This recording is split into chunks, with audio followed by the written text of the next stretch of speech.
Why do we suffer so much in life? What are the main causes of our suffering, the root of our suffering, but really, and what can we do about those things?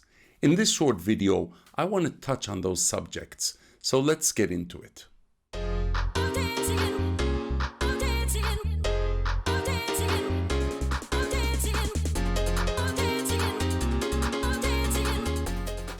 One of the main reasons of our suffering is that we believe our thoughts.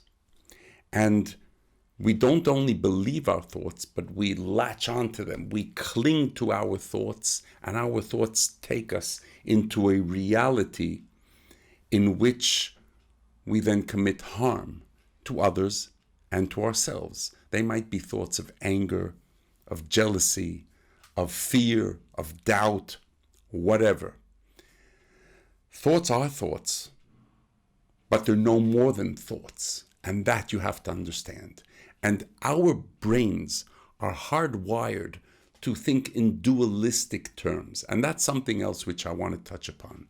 Dualism. What is dualism? Our brain, we see things always in a dualistic way. In other words, let me give you an example. Fat, thin. In order for something to be fat, we have to have something else which we consider thin. Otherwise, there is no fat. That's dualism. Now, in nature, or I'll give you another example, tall against short, beautiful, ugly. In nature, is there anything that is beautiful or anything that is ugly? Not at all. That's the dualism. For something to be ugly, we have to know what beautiful is. But in essence, inherently, there is no beautiful and there is no ugly. Our brain, though, puts things into paradigms like that. That's the way it's hardwired. It's hardwired maybe to keep us safe in the old days, thousands of years ago. But today things have changed. And the moment we start thinking in our usual way of dualism, that's when we start to suffer. Because then we start thinking of ourselves in the same way. Good enough versus not good enough. What is good enough? I don't know. Am I fat? Am I overweight? Or is my weight on par? Am I handsome? Am I beautiful? Am I pretty? Am I ugly?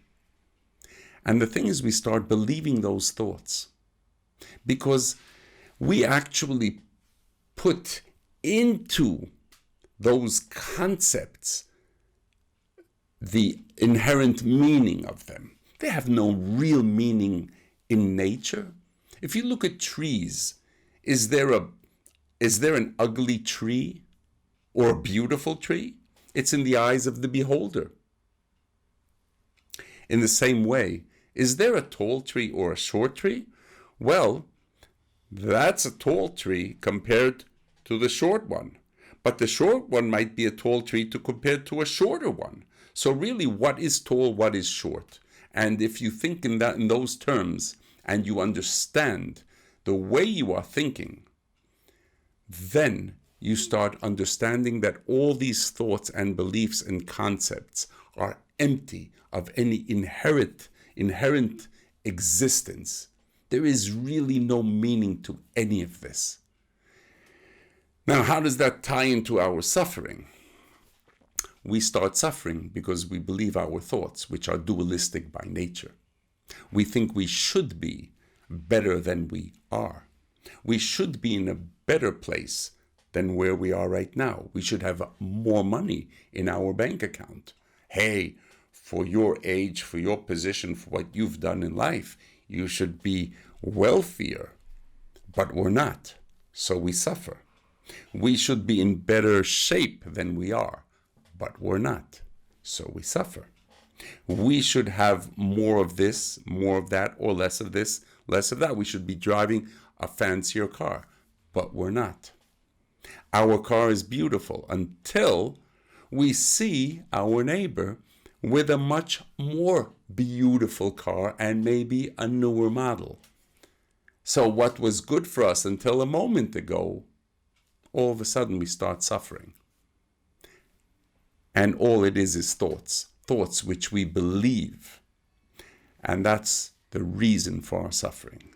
So you might be asking yourself, okay, Eddie, what's all this bullshit now? Thoughts and concepts and all this inherent existence and this dualism or dualistic thinking. What does that have to do, really with real life, and what can we do about it? The answer is awareness. We must understand the nature of mind, how our thoughts are coming up, and we must be aware of those thoughts. And once we are able to do that, the next stage is not only to be aware of them, but then the thoughts, their power lessens. They have less power over us to sway us, to move us, to have us latch on and cling to them, which can then take us into action which might cause damage or harm to others and to ourselves, of course. It is a process. It starts with meditation.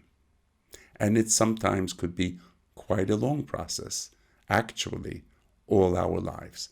I've been working in this internal work, in this spiritual work, for more than 2 decades.